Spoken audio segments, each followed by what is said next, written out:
Assalamualaikum warahmatullahi wabarakatuh. Alhamdulillahi rabbil alamin.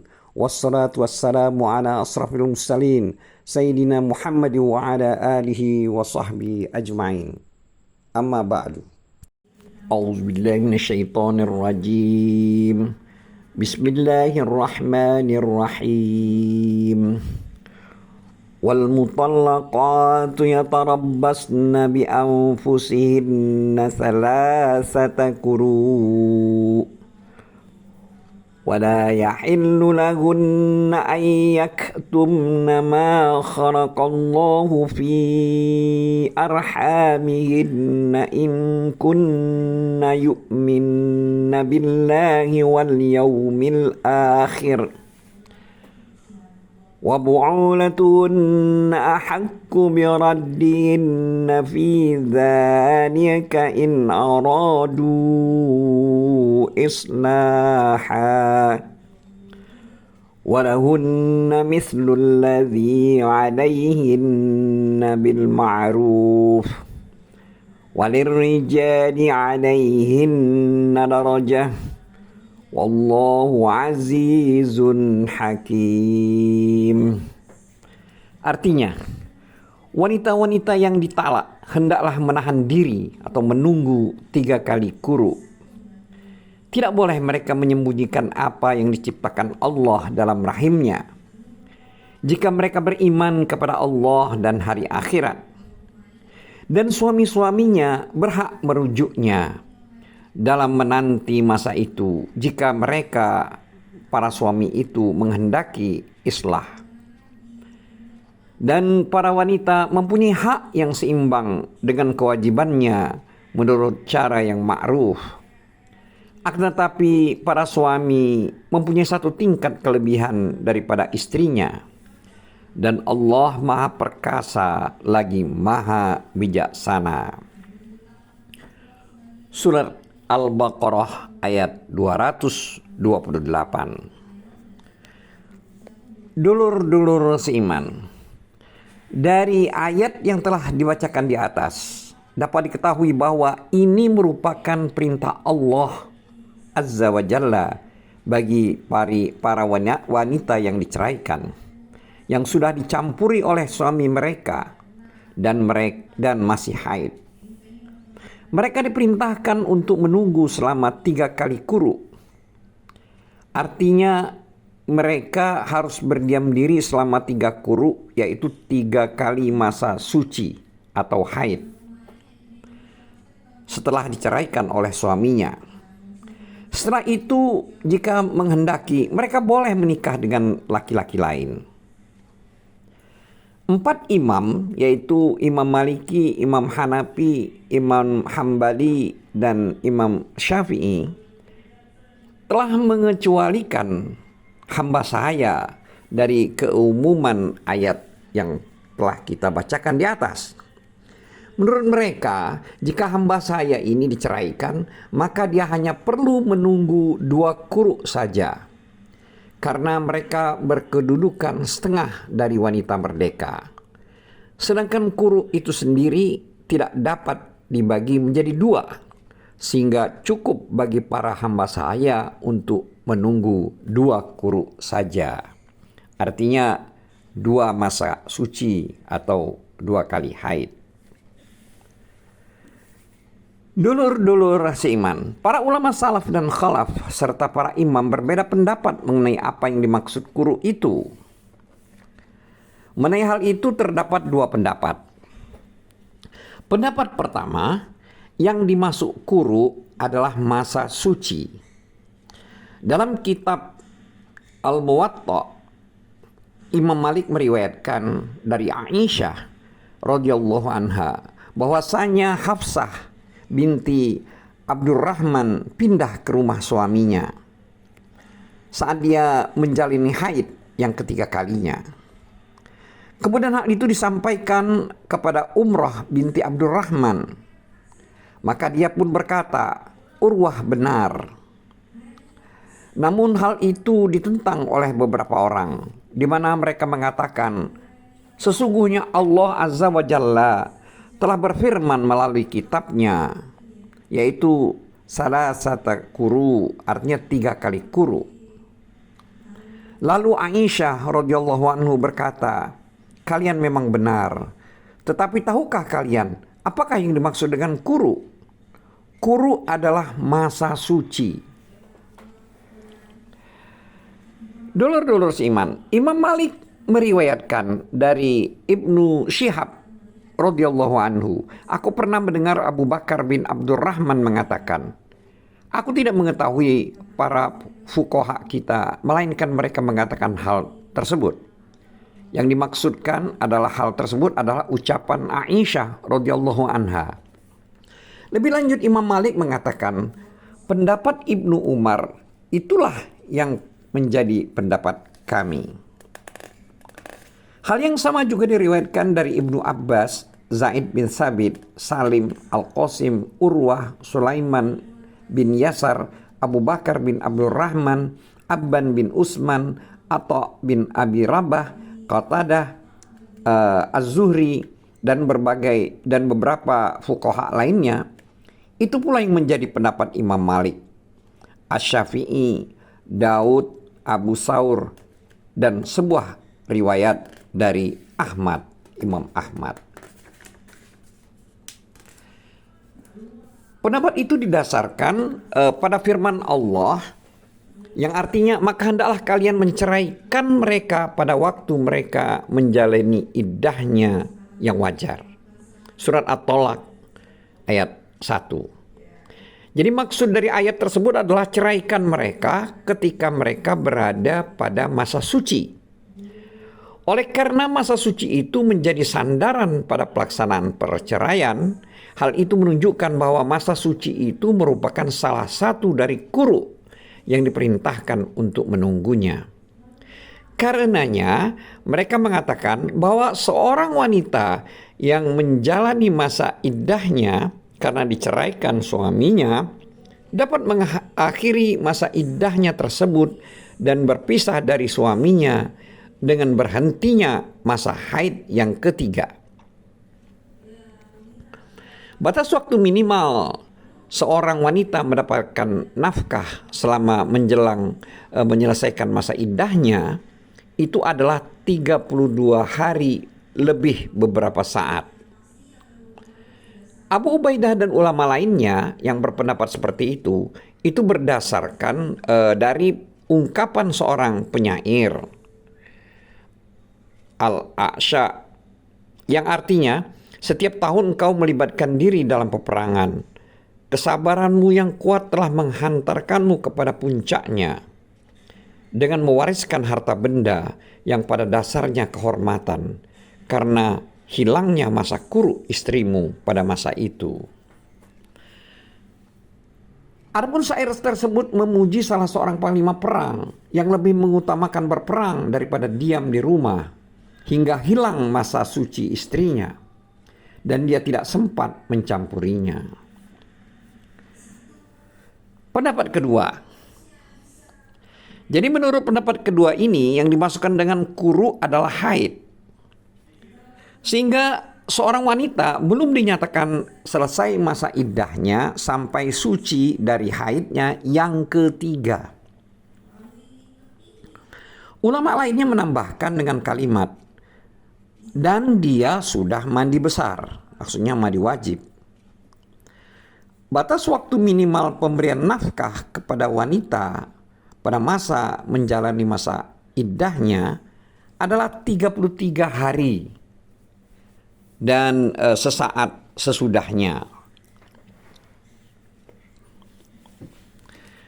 As-Sauri menukilkan dari Mansur, dari Ibrahim, dan dari Alqamah. Dia menceritakan, kami pernah berada di sisi Umar bin Khattab. Lalu ada seorang wanita mendatanginya seraya berkata, suamiku telah meninggalkanku 1 atau 2 kali. Kemudian dia datang kembali kepadaku, sedangkan aku telah mengemasi pakaianku dan menutup rapat pintuku. Maksudnya telah berlalu haid yang ketiga kali dan siap untuk mandi besar. Lalu suaminya datang untuk kembali rujuk. Maka Umar berkata kepada Ibnu Mas'ud, Aku berpendapat dia tetap menjadi istrinya selama dia belum boleh mengerjakan sholat. Arti maksudnya belum mandi wajib. Ibnu Mas'ud pun berpendapat seperti itu.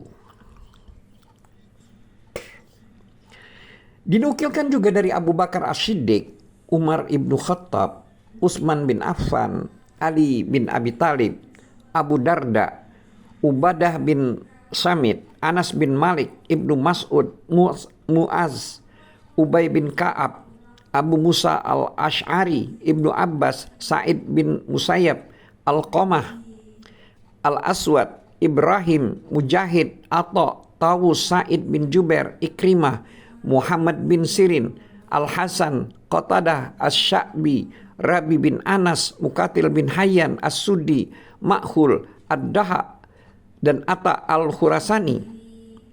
Mereka semuanya yang di atas tersebut, yang disebutkan di atas itu, semuanya menyatakan bahwa maksud kuru adalah berarti haid.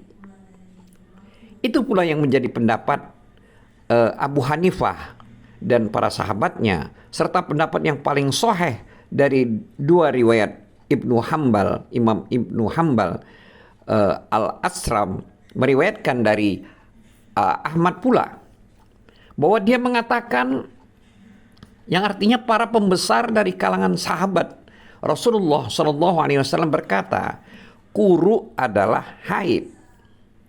Dan itu pula yang menjadi pendapat As-Sauri, Al-Auza'i, Ibnu Abi Laila, Ibnu Subrumah, Hasan bin Saleh bin Hayy, Abu Ubadah, dan Ishaq bin Rahawai.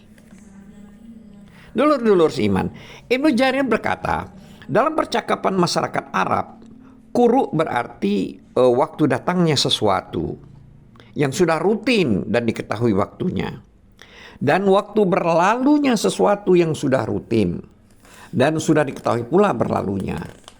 Jadi istilah kuru ini berlaku untuk keduanya. Dan sebagian ulama usul telah berpendapat bahwa dengan makna tersebut. Wallahu a'lam. Dulur-dulur seiman, Syekh Abu Umar bin Abdul Bar mengatakan para ahli bahasa Arab dan juga fuqaha tidak berbeda pendapat bahwa yang dimaksud dengan kuru itu adalah masa haid dan juga masa suci. Tetapi mereka hanya berbeda pendapat mengenai maksud dari ayat tersebut, sehingga terbagi menjadi dua pendapat. Dan firman Allah Subhanahu wa ta'ala, yang artinya mereka tidak boleh menyembunyikan apa yang diciptakan Allah dalam rahim mereka. Maksud di sini adalah bahwa mereka itu hamil atau haid. Demikian dikatakan Ibnu Abbas, Ibnu Umar, Mujahid, Asy-Sya'bi, Al-Hakam bin Unayyah, Rabi bin Anas, Ad-Daha, dan ulama lainnya. Adapun firman Allah lebih lanjut yang artinya jika mereka beriman kepada Allah dan hari akhir, itu maksudnya adalah berupa ancaman bagi mereka, maksudnya bagi para istri yang jika menyalahi kebenaran. Hal itu menunjukkan bahwa persoalan itu berpulang pada para wanita itu sendiri, karena hanya mereka yang mengetahui persoalan tersebut, ya, bahwa mereka itu hamil atau haid, dan sangat sulit untuk meminta keterangan mengenai hal itu, sehingga persoalan itu diserahkan kepada mereka dan mereka diancam agar tidak memberitahukan sesuatu yang tidak benar, baik karena ingin segera menyelesaikan masalah iddah maupun karena ingin memperpanjang masa iddahnya dan lain sebagainya. Dan mereka diperintahkan agar memberitahukan keadaan yang sebenar-benarnya tanpa tambahan atau pengurangan. Dulur-dulur seiman, adapun firman Allah selanjutnya, yaitu dalam kalimat yang artinya, dan para suami berhak merujuknya dalam masa menunggu itu, jika mereka, maksudnya para suami itu, menghendaki islah. Artinya suami yang menceraikannya lebih berhak untuk merujuknya selama dia masih menjalani masa iddah. Jika dengan rujuk tersebut dia bermaksud mengadakan islah dan kebaikan, hal itu berlaku pada wanita-wanita yang ditalak raj'i. Sedangkan wanita-wanita yang talak bain, artinya talak 3, pada saat ayat ini turun, belum ada wanita yang ditalak bain atau ditalak 3. Dan terjadinya talak bain ini atau talak 3 ini setelah mereka dibatasi dengan 3 talak. Sedangkan ketika turunnya ayat ini, seorang lelaki lebih berhak merujuk istrinya meskipun dia telah mentalaknya 100 kali talak. Tetapi ketika mereka dibatasi oleh ayat berikutnya bahwa talak itu hanya sampai 3 kali, maka terdapatlah wanita yang talak bain atau talak 3 dan talak raj'i, artinya talak yang pertama dan talak kedua. Dulur-dulur seiman, adapun firman Allah yang artinya, dan para wanita mempunyai hak yang seimbang dengan kewajibannya menurut cara yang ma'ruf. Di sini maksud arti kalimat dari ayat tersebut di atas adalah para istri itu mempunyai hak atas suami mereka seperti hak yang dimiliki suami atas diri mereka. Masing-masing dari keduanya harus menunaikan hak tersebut dengan cara yang baik. Sebagaimana yang telah ditegaskan dalam Sahih Muslim dari Jabir bahwa Rasulullah SAW pernah bersabda dalam khutbahnya yang disampaikan pada saat Haji Wada, yang artinya, takutlah kepada Allah dalam urusan wanita, karena sesungguhnya kalian telah mengambil atau menikahi mereka dengan amanat Allah dan meminta kehalalan dalam mencampuri mereka dengan kalimat Allah.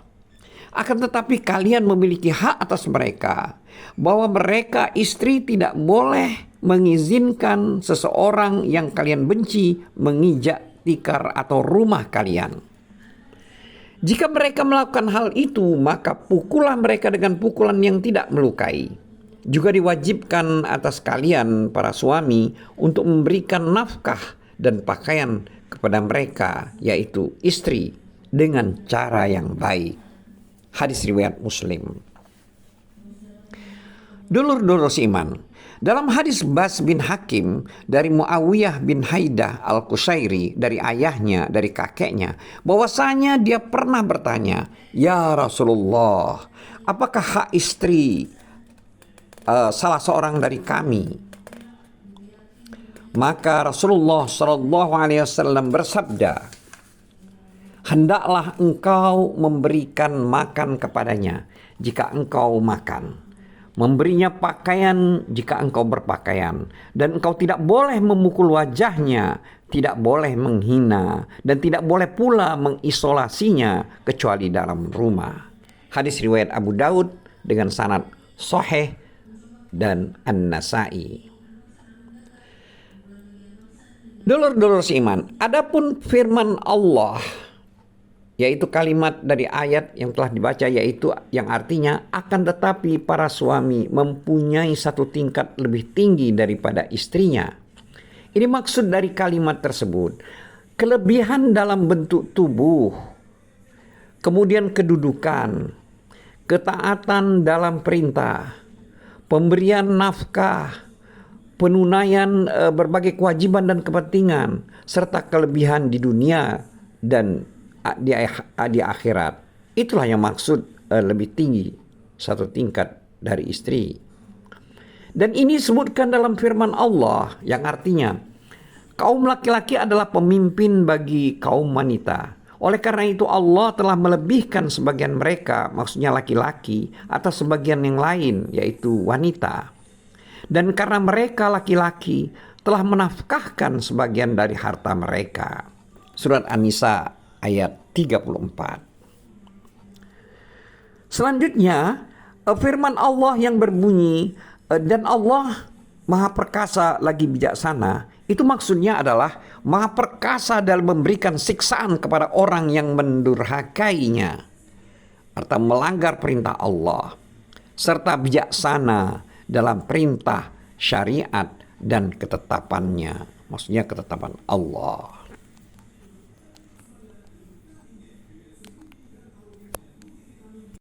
Wallahu a'lam bissawab. Wabillahi taufiq wal hidayah. Wassalamualaikum warahmatullahi wabarakatuh.